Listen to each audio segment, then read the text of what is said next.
एक तरफ इजरायल और हमास का युद्ध चल रहा है तो वहीं दूसरी तरफ उत्तर प्रदेश में आज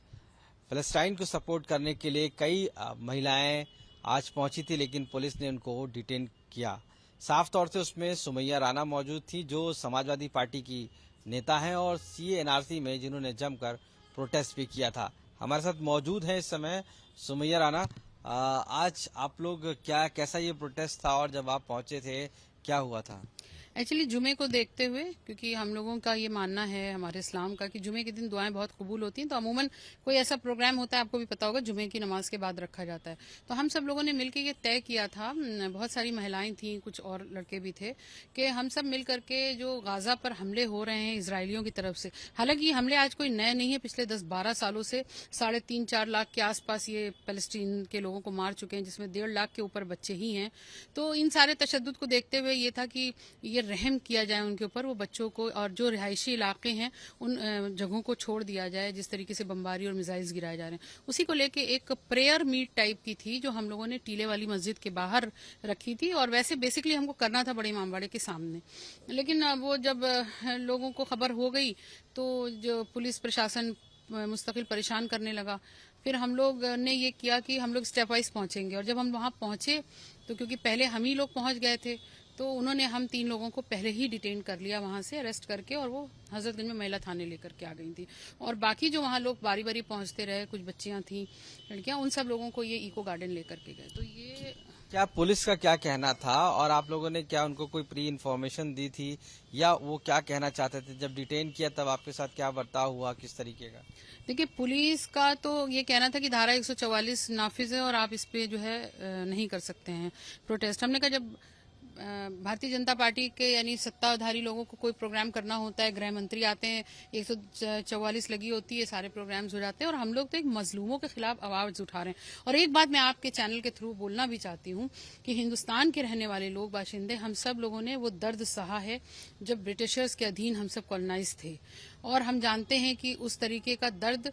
हम लोग महसूस कर सकते हैं। तो आज जब पैलेस्टीन किस तरीके से उनका दर्द सह रहा है, कैद है उनकी, चंगुल में है, और उसको आजाद कराने के लिए मस्जिद अल-अक्सा को एक लड़ाई लड़ रहा है, तो हम शांतिपूर्वक एक सिंबॉलिक तरीके से अगर हम उनके लिए आवाज उठा रहे थे तो पुलिस प्रशासन का ये रवैया होगा, खींच के गाड़ी में भरना, फिर ये बताना नहीं, घर वालों को फोन नहीं करना, घर वाले परेशान हो रहे हैं, घर की महिलाएं बाहर थी, कम से कम हमने कहा आप फोन ले लीजिए, लेकिन आप कॉल कर दीजिए। लेकिन पुलिस प्रशासन की जो बर्बरता थी वो बहुत ज्यादा थी, और उन्होंने कहीं पर भी सपोर्ट नहीं किया। आप कितने लोग थे और क्या इसका पूरा कैसे आपने एक गैदर किया था इन लोगों को, और क्या सिर्फ जो नमाज पढ़ने वाले थे लोग वहाँ उसके बाद वो इकट्ठा होते, आप लोगों ने किस तरीके का ये एक प्लान था? वो यही था कि हम सब लोग बैठेंगे, तकरीबन 400-450 महिलाएं और कुछ लड़के थे, और फिर ये था कि जब हम वहां पर बैठे होंगे और हमारे पास बोर्ड्स होंगे और फ्लैग्स होंगे पैलेस्टीन को सपोर्ट करने के लिए, तो वहां पे जो मस्जिदों से लोग निकलेंगे वो भी उस प्रेयर में हम लोगों की प्रेयर के साथ शामिल होंगे। लेकिन वो नौबत ही नहीं आई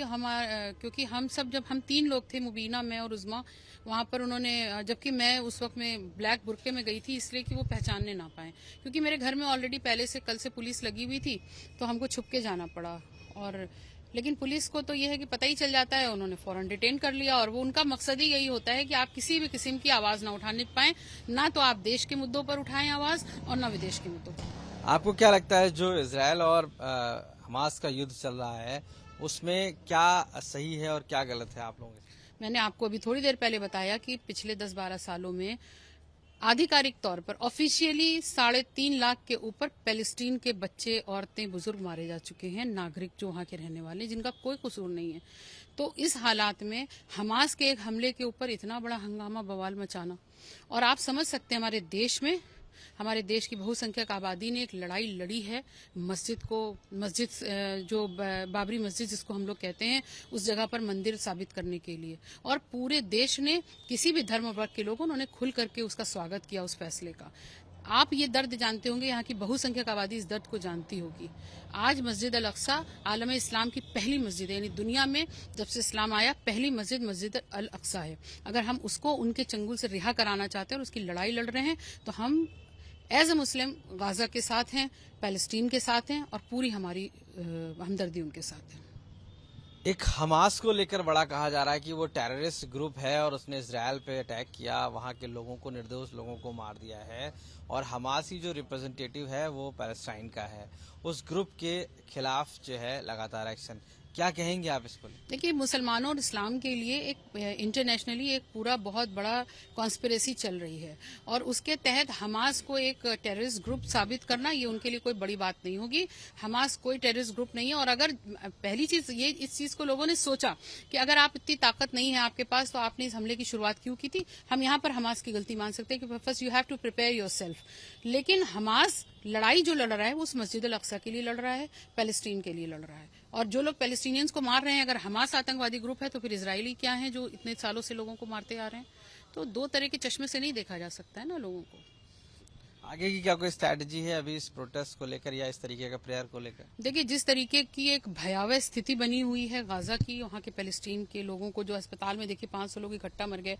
जिस तरीके से वहाँ पे नागरिकों को, आम नागरिकों को निशाना बनाया जा रहा है, जिस तरह से आम लोगों को निशाना बनाया जा रहा है, तो अभी इस चीज को गौर किया जाएगा और इस पे आगे भी डेलीगेशंस जा करके हम दिल्ली तक जाएंगे इस चीज को अपनी आवाज उठाने के लिए कि इस पर भारत का हस्तक्षेप होना चाहिए और पैलेस्टीन का सपोर्ट होना चाहिए खुलकर। तो सुमैया राणा समाजवादी पार्टी की नेता भी हैं और साफ तौर से इन्होंने कहा है कि जिस तरीके से आज प्रेयर करने गए थे लेकिन पुलिस ने उनको रोक लिया, डिटेन कर लिया है। और ऐसे में जिस तरीके से पैलेस्टाइन के लोगों को इजराइल के द्वारा अटैक किया जा रहा है, वहां लोग जिस तरीके से मारे जा रहे हैं, उन्हीं के लोगों के लिए